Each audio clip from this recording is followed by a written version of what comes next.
Mais um exemplo nessa família aí que lembra as coisas do E.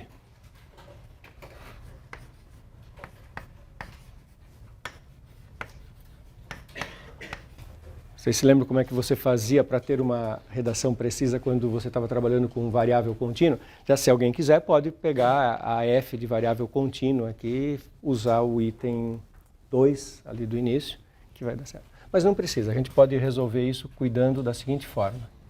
Você coloca o 2n em evidência, aí isso fica 1 mais 1 sobre 2n. Coloca o 3n em evidência, isso fica 1 mais 2 sobre 3n, e todos esses termos estão elevados a n. Esse n cancela, você tem uma base 2/3 elevado a n,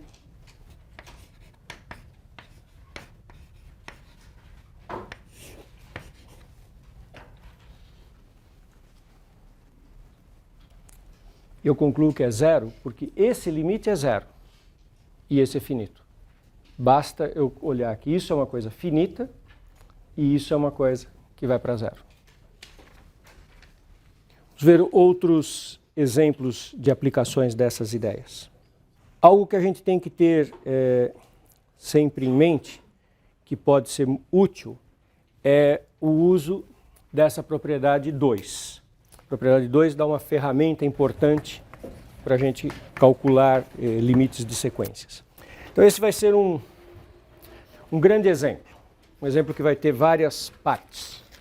Nós vamos analisar a sequência n, alfa elevado a n, para diferentes valores de alfa, não n aqui. Para diferentes valores de alfa. Então eu quero analisar tudo que pode acontecer com aquela sequência para diferentes valores de alfa. Uma coisa engraçada é que o alfa pode ser qualquer valor real, positivo ou negativo. Mesmo que o alfa seja negativo, número negativo elevado ao expoente n, faz todo sentido. Vamos começar a tentar entender o que acontece com essa sequência para diferentes valores de alfa. Por exemplo, se alfa é grande, maior do que 1, o que acontece com essa sequência? Tende para infinito. O alfa maior do que 1 como base, elevado a potências crescentes, ele vai ficando maior do que 1. Aquilo é maior do que n vai para infinito. Se uma coisa é maior do que a outra, tem limite maior. Então, isso tem limite infinito.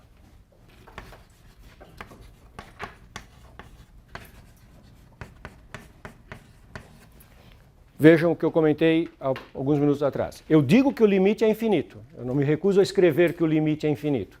Mas se me perguntarem se ela é convergente ou não, o que eu digo? Diverge para infinito, não converge. Quando o alfa é 1,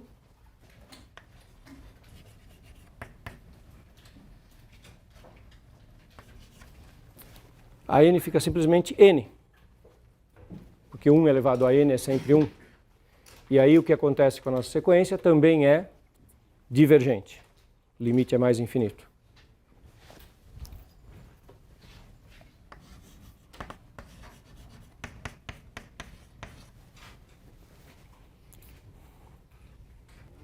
Vamos olhar o caso alfa entre 0 e 1. E eu estou olhando por pedacinhos, estou olhando sempre o alfa positivo.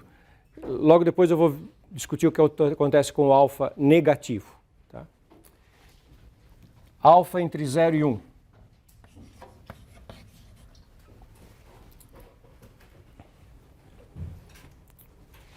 Aí o nosso AN é n alfa elevado a n, só que esse alfa é menor do que 1. Então, quando n tende a infinito, eu tenho um primeiro termo que está tendendo a infinito, que é o n, multiplicado por uma potência alfa elevado a n com alfa menor do que 1. Potências de base menor do que 1, quando você aumenta o expoente, elas vão para zero. Então eu tenho uma situação típica de um produto zero e infinito. Lá nas propriedades básicas operatórias de limites, isso é alguma coisa que tem uma resposta padrão? Algo que tende para zero vezes algo que tende para infinito? A gente tem como dar uma resposta geral para todos os casos? Não, isso é uma coisa indeterminada. Qual que era a técnica que a gente usava quando estava lá nos cálculos anteriores, quando aparecia uma situação dessa? Qual era o grande teorema para o qual a gente fazia uso? O teorema de L'Hopital. O teorema de L'Hopital só posso usar para funções de variável contínua.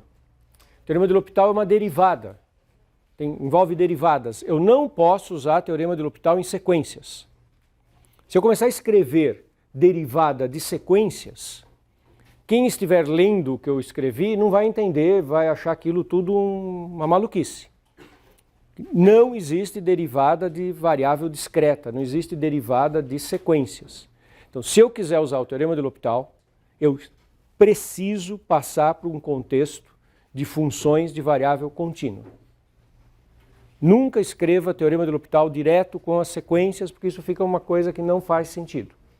Então eu vou passar para a variável contínua. Então eu vou considerar agora a função f da variável contínua x para poder ficar à vontade para derivar. Então vamos considerar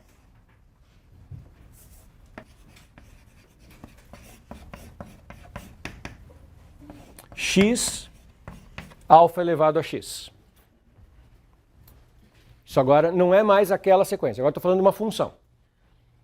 Se eu conseguir mostrar que essa função tem limite, para x tendendo a infinito, eu ganhei o jogo, porque daí a sequência vai ter que ter o mesmo limite.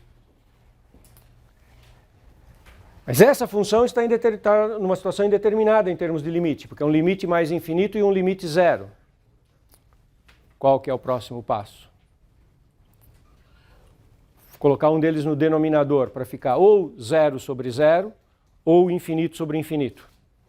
Que aí faz sentido usar o teorema de L'Hopital. Para poder usar o teorema de L'Hopital, você tem que estar numa situação em que você tem um limite do tipo quociente, uma função que vai para zero, uma função que vai para zero, uma função que vai para infinito, uma função que vai para infinito. As duas funções têm que ter o mesmo comportamento, tem que ter um quociente com o mesmo comportamento para você poder usar o teorema de L'Hopital. Isso não é um problema grave, a gente pode jogar esse x para o denominador. Não é uma boa ideia.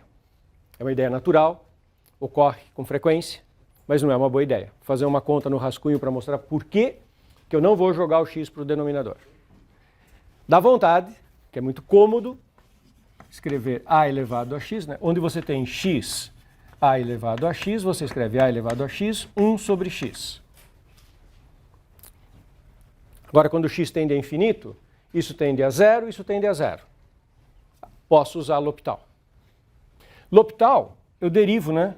Em cima e embaixo. Quando eu derivo a exponencial, a derivada é a elevado a x, logaritmo neperiano de a.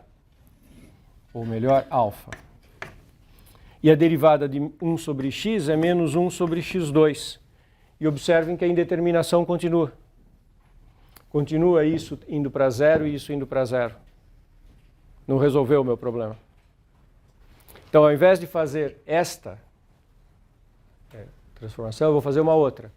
Eu vou escrever isso como sendo x vezes 1 sobre b elevado a x.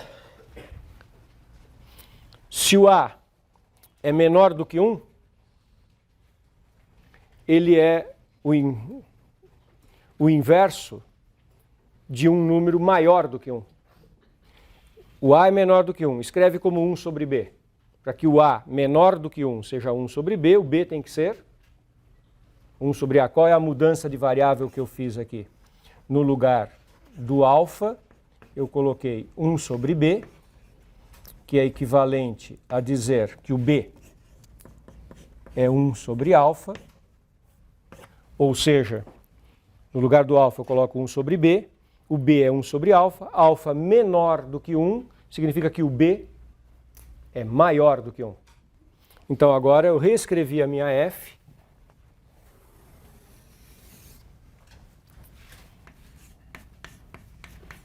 como sendo x sobre b elevado a x com b maior do que 1.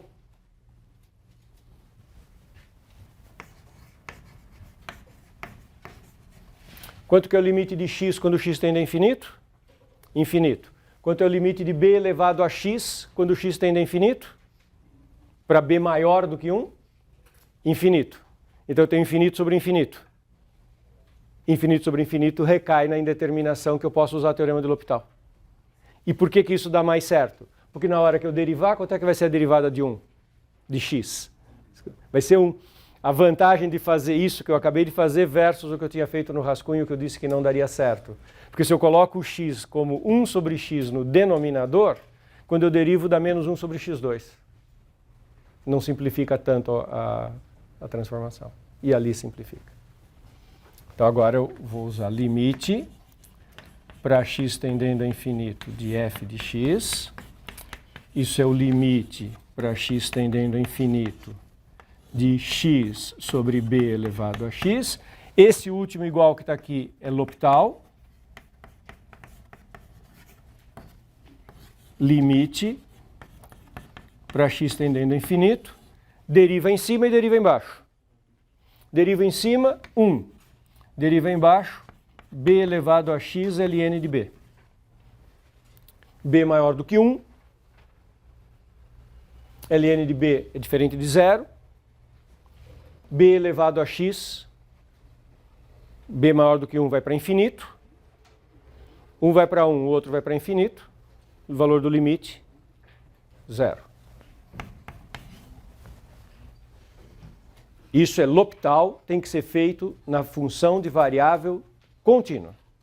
Agora eu vou poder voltar para a função de variável discreta e concluir que o meu AN, que é igual a f de n, tende a 0 com n tendendo a infinito. Falta ainda, não terminei, né? Porque eu queria analisar essa sequência para todos os alfas existentes. Para alfa igual a alfa entre 0 e 1 acabei de fazer. Para alfa igual a 0,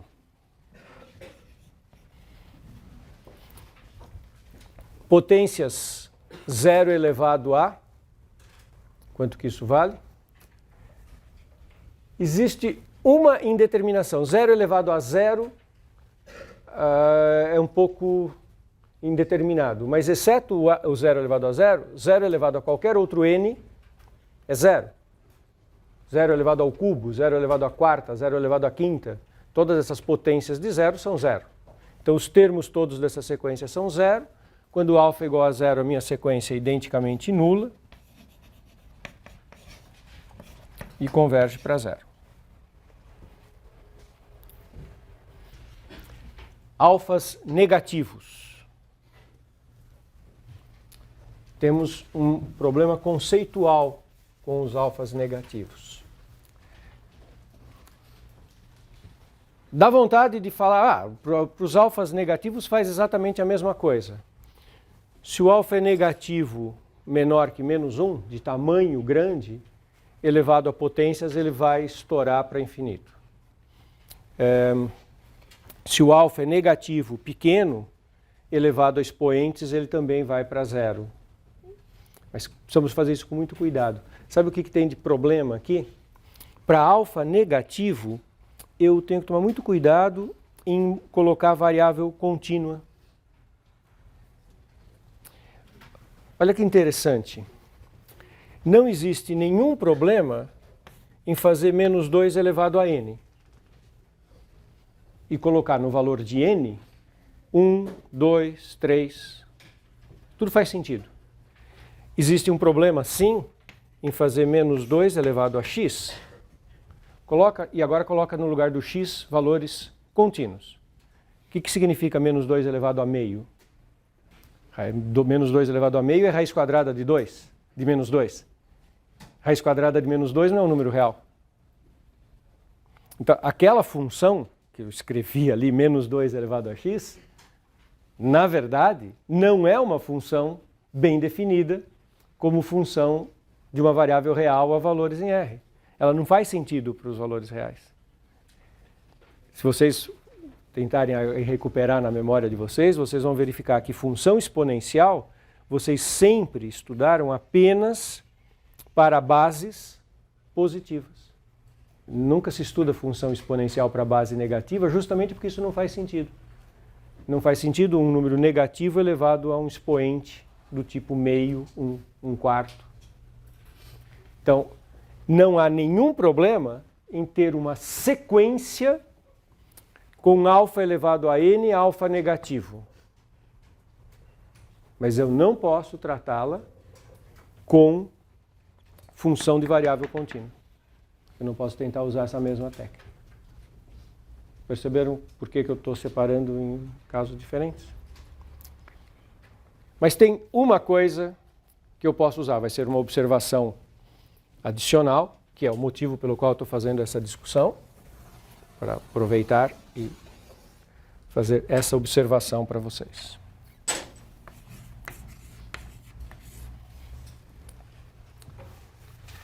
Alguns fatos sobre limites. Vou fazer uma listinha de fatos aqui. Se a n tende a zero, é claro que o módulo de AN tende a zero. Se uma sequência tende a zero, quando eu tomo o módulo, também tende a zero. B. Se o módulo de uma sequência tende a zero, o que eu posso concluir sobre o que está dentro do módulo? Também tende a zero. Aí não tende a zero. Posso concluir a mesma coisa se tender para 5? No lugar do zero, vamos pensar em 5. Se a n tende a 5, módulo de AN tende a 5. Mas se o módulo de AN tende a 5, AN tende a 5?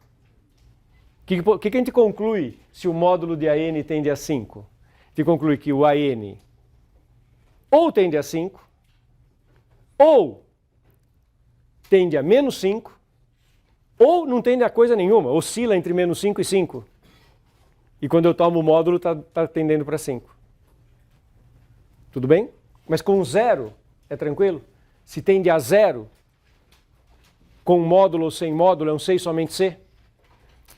Então, quando eu tenho alfa elevado a n com alfa negativo, se eu puser módulo e convergir para zero, é C somente C, com módulo ou sem módulo. Então eu penso no alfa negativo entre menos 1 e 0, penso em módulo, como com módulo tende para zero, mesmo sem o módulo vai tender para zero.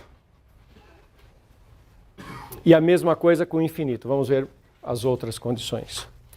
Se o AN tende a infinito, mais infinito, é claro que o módulo de AN tende a mais infinito. Nenhuma dúvida. O que você conclui se o módulo de AN tende a mais infinito? Se o módulo de uma sequência tende para mais infinito, o que a gente pode concluir sobre o que está dentro do módulo? Tem mais de uma possibilidade. E quais são as possibilidades? AN tende a mais infinito, ou AN tende menos infinito, ou AN oscila. Não é um oscilar qualquer. Porque como o módulo está indo para infinito, o AN tem que ficar grande em módulo. Se ele quiser oscilar, é para mais e para menos infinito. Que muitas vezes nós escrevemos assim, AN tende para mais menos infinito, para deixar implícito que ele está tendendo para valores grandes positivos e para valores grandes negativos. Mas o que é importante em cada um desses casos? Nenhum caso ela converge. Então observem que as conclusões que eu tinha feito para alfa positivo, todas se exportam para alfa negativo. Pega alfa negativo agora. Maior que 1, menor que 1. Se alfa é negativo, maior do que 1 em módulo, eu tomo o módulo, vejo que diverge e concluo que diverge. Se eu tomo alfa negativo entre 0 e menos 1, Eu tomo o módulo, vejo que vai para zero, concluo que vai para zero também com o negativo. Perceberam a diferença de abordagem? Para o negativo eu não vou usar a função de variável contínua, mas eu vou usar aquela observação que está ali. Então, por conta daquela observação, eu posso concluir esse exercício do seguinte jeito. Agora eu pego alfa entre menos 1 e 0. Como n módulo de alfa elevado a n tende a 0. Vejam se isso está claro, por que eu estou concluindo isso. O alfa está entre 0 e menos 1. Quando eu tomo módulo de alfa, eu obtenho um número entre 0 e mais 1. E a gente acabou de fazer a análise que quando o número está entre 0 e mais 1, n, este número elevado a n, vai para 0. E como eu concluí que isso com o módulo vai para 0, se eu tirar o módulo, também vai para 0.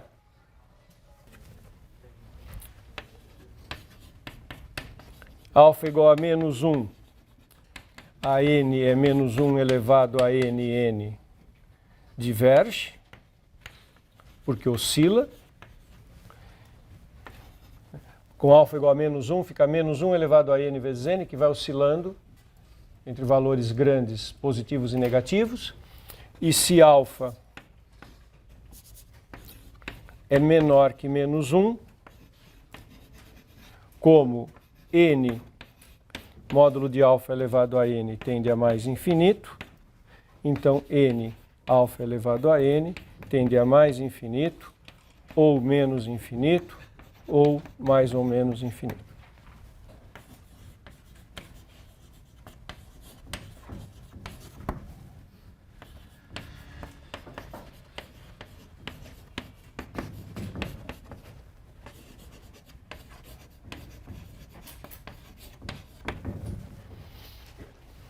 Esse é o resumo dessa longa discussão sobre essa sequência. Embora seja uma família de sequências particular, vocês viram que a gente explorou uma série de ideias importantes, ideias gerais que a gente vai usar muitas vezes em outras situações.